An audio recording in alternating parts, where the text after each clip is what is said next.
এক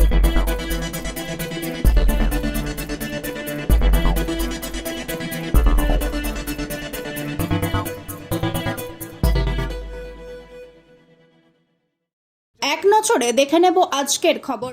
নদিয়ার কল্যাণী বিধানসভা এবং হরিণঘাটা বিধানসভায় আজ সকাল থেকেই বেশ কয়েকটি ভোট কেন্দ্রে ঘটে বিক্ষিপ্ত কিছু ঘটনা। বিজেপির অভিযোগ, তাদের কর্মী সমর্থকদের মারধর করা হয়েছে। ইতিমধ্যে আক্রান্তদের সাথে দেখা করার জন্য হাসপাতালে যান বনগাঁ লোকসভা কেন্দ্রের বিজেপি প্রার্থী শান্তনু ঠাকুর। এবার বিজেপি কর্মীদের মারধরের ঘটনায় মুখ খুললেন কল্যাণী বিধানসভার বিজেপি বিধায়ক অম্বিকা রায়। হুগলির জাঙ্গিপাড়ায় বুথে কাজ করতে আসে আইটিবিপি এর এক কনস্টেবলের বিরুদ্ধে ঘরে ঢুকে ঘুমন্ত মহিলাকে তুলে নিয়ে যাওয়ার চেষ্টা ও পরিবার ও প্রতিবেশীদের মারধরের অভিযোগ। জওয়ানকে গাছে বেঁধে রেখে পরে পুলিশের হাতে তুলে দেওয়া হয় বলে জানা গেছে। জাঙ্গিপাড়া থানার পুলিশ উদ্ধার করে নিয়ে আসে সেই কনস্টেবলকে। থানায় অভিযোগ দায়ের করা হয়েছে বলে জানায় পরিবার। জওয়ানকে আটক করে পুলিশ।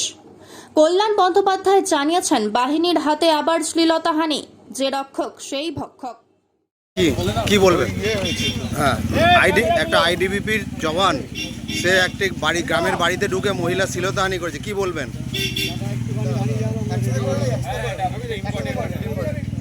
যেদিনকে প্রধানমন্ত্রী সফরে এসছেন, প্রধানমন্ত্রী সভা করছেন, কি বলবেন? জাঙ্গিপাড়াতে বিড়ালা গ্রামে, আটপুরের বিড়ালা গ্রামে ও একজন জওয়ান মদকে একজন মহিলাকে কটূক্তি করছিল, মহিলাটা ঘরে ঢুকিয়েছিল, তারপরে সেই মহিলার ঘরের মধ্যে ঢুকে তাকে মলেস্টেশন। তো এই তো হচ্ছে সিআইএসএফ জওয়ানদের দিয়ে সমস্ত হচ্ছে। এটা তো আমরা বারবার বলছি, এটা তো ইলেকশন কমিশনকেও বলেছি। হাইকোর্টে যখন আমি মামলা করছিলাম তখন তো আমি বলেছিলাম শীতলকুচির ঘটনা দিয়ে, যে এই যে মহিলাদের উপরে একটা অত্যাচার করার টেন্ডেন্সি বর্ডার সিকিউরিটি ফোর্সে, মানে সেন্ট্রাল ফোর্সেস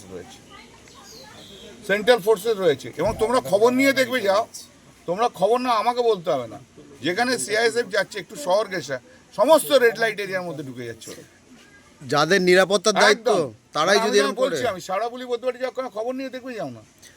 এরা যেখানে পাচ্ছে সেখানে মহিলাদের উপর অত্যাচার করছে। এরা এমনি একটা রাফ রয়েছে, এরা ইয়েতেও ওই বিড়ালা গ্রামে হয়েছে, উলুবেড়িয়াতে হলো, জাঙ্গিপাড়াতে হলো, গ্রামবাসীরা বেঁধে রেখেছিল। তারপর যাই হোক, কিন্তু এটা তো ঠিক না। এটা তো কে আজ সহ্য করবে যে আমার বাড়ির মেয়ের উপর অত্যাচার হবে? এদের হাতেই তো নিরাপত্তার দায়িত্ব। নিরাপত্তাটা তো যেই রক্ষক সেই ভক্ষক হয়ে গেছে।